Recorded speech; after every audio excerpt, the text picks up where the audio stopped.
Hello friends, आप सबका बहुत बहुत स्वागत है। आज की जो मेरी स्टोरी है, जो कहानी है, जो मैं आपको सुनाने जा रही हूँ, उसका शीर्षक है संघर्ष ही जीवन है। जो मुस्कुरा रहा है उसे दर्द ने पाला होगा, जो चल रहा है उसके पाँव में छाला होगा। बिना संघर्ष के इंसान चमक नहीं सकता, जो जलेगा उसी दिए में उजाला होगा।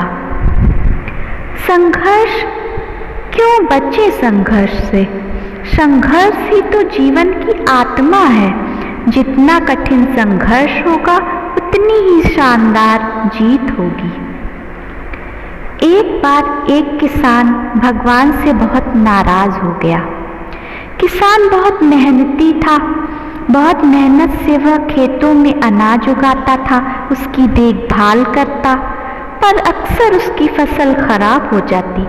कभी सूखा पड़ जाता, कभी बाढ़ आ जाती, कभी तेज धूप, कभी आंधी। कोई ना कोई कारण बन ही जाता कि उसकी फसल खराब हो जाती। एक दिन वह किसान गुस्से में आसमान की ओर देखकर भगवान से कहने लगा, हे ईश्वर, आपको लोग सर्वज्ञाता मानते हैं कि आप सब जानते हैं, कहते हैं कि आपकी इच्छा के बिना एक भी पत्ता नहीं हिलता, पर मुझे तो लगता है कि आप छोटी से छोटी बात भी नहीं जानते। आपको तो ये भी नहीं पता कि खेती बाड़ी कैसे करते हैं। अगर आप जानते होते तो हर समय जो बाढ़, आंधी और तूफान आते हैं वो कभी नहीं आते। आप नहीं जानते कि कितना नुकसान उठाना पड़ता है हम किसानों को। यदि आप मेरे हाथ में ये शक्ति दे दें कि जैसा मैं चाहूँ वैसा मौसम कर दूँ, फिर आप देखना मैं अन्न के भंडार लगा दूंगा। भगवान इस किसान के तीखे वाक्य सुनकर मुस्कुरा रहे थे और किसान के सामने प्रकट होकर बोले, मैं आज से तुझे यह शक्ति देता हूँ कि तुम अपने खेतों पर तुम्हारी जैसी इच्छा हो तुम वैसा मौसम कर दोगे। मैं बिल्कुल भी दखल नहीं दूंगा, तुम्हारी इच्छा से सब कुछ होगा। किसान बहुत खुश हो गया। किसान ने गेहूं की फसल अपने खेतों में बोई। जब उसे लगा कि खेतों को धूप चाहिए तो खेतों को धूप मिली, जब पानी बरसना चाहिए तभी पानी बरसा। आंधी, तूफान, बाढ़ कुछ भी उसने अपने खेतों पर आने ही नहीं दिया। किसान के खेत में इस वर्ष ऐसी फसल हुई जैसी कभी नहीं हुई थी। हरी भरी लहलहाती फसल। मन ही मन वह बहुत खुश हो गया और सोचने लगा, अब तो सबूत के साथ दिखाऊंगा भगवान को कि इसे कहते हैं शक्ति का सही उपयोग। मेरी सफलता देखकर उन्हें अपने नियम जरूर बदलने पड़ेंगे। कुछ दिन गुजरे, फसल कटने को तैयार हो गई। किसान बहुत उत्सुकता के साथ फसल को काटने लगा, पर जैसे ही उसकी नज़र गेहूं की बालियों पर पड़ी तो उसने अपना सर पीट लिया और वह रोने चिल्लाने लगा। गेहूं की एक भी बाली के अंदर गेहूं का दाना नहीं था। सारी बालियां अंदर से खोखली थी, खाली थी। किसान दुखी हो गया। उसने रोते हुए भगवान को फिर पुकारा, हे प्रभु, तुमने ये मेरे साथ क्या किया? तुमने मुझे कोई सजा दी है? भगवान बोले, पुत्र, ये तो होना ही था। तुमने पौधों को संघर्ष का मौका ही कहाँ दिया। ना तो तुमने उन्हें आंधियों से जूझने दिया, ना तेज बारिश सहने दिया, ना ही धूप में तपने दिया। एक भी चुनौती का सामना तुमने उन्हें नहीं करने दिया। इसलिए सारे पौधे अंदर से खोखले रह गए हैं।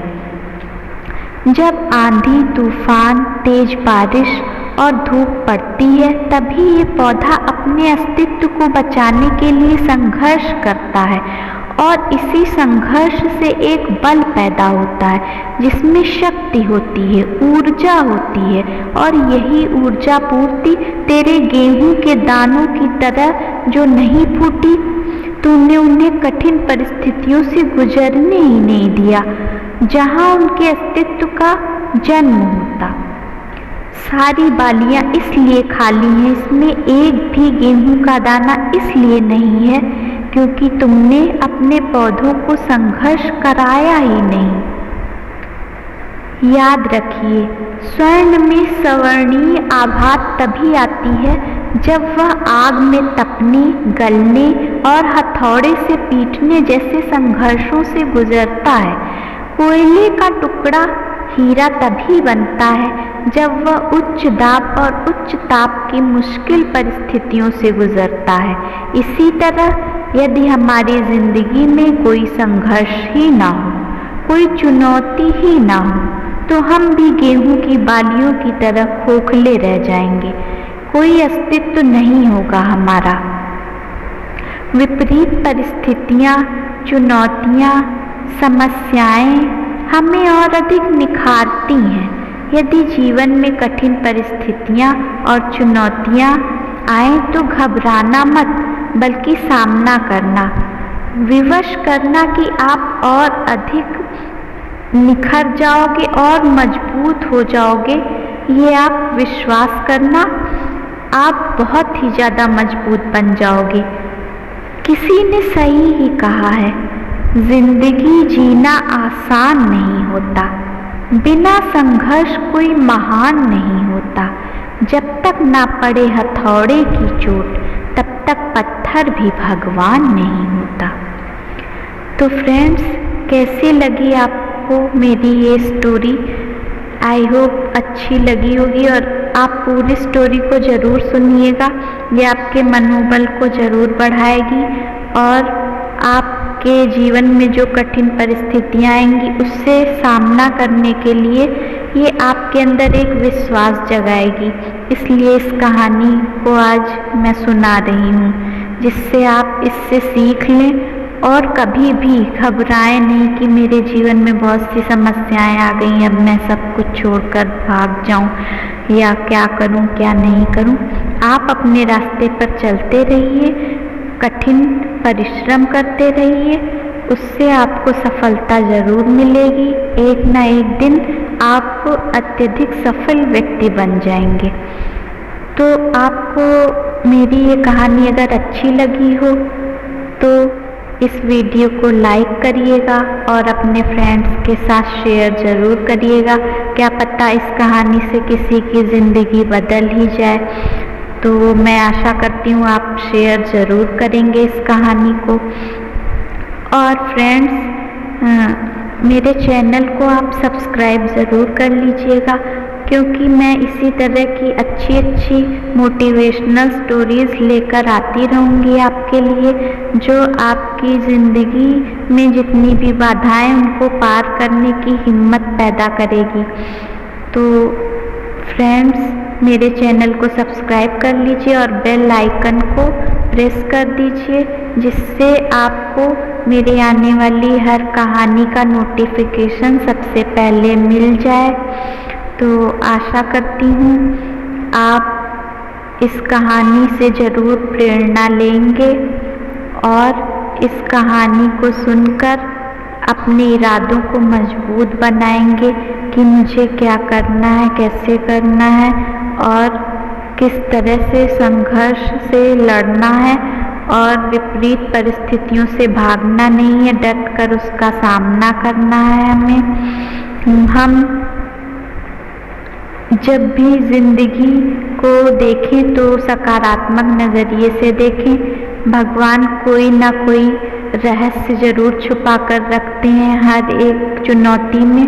तो ज़िंदगी में आने वाली सभी चुनौतियों का डटकर सामना करें और आशा करती हूँ कि आपका जीवन सुखद हो, आप जहाँ भी हों खुश रहें और अपने परिवार का बहुत ख्याल रखें, अपना ख्याल रखें। तो इसी उम्मीद के साथ मैं आज इस कहानी को समाप्त करती हूँ। बहुत बहुत धन्यवाद। जय हिंद।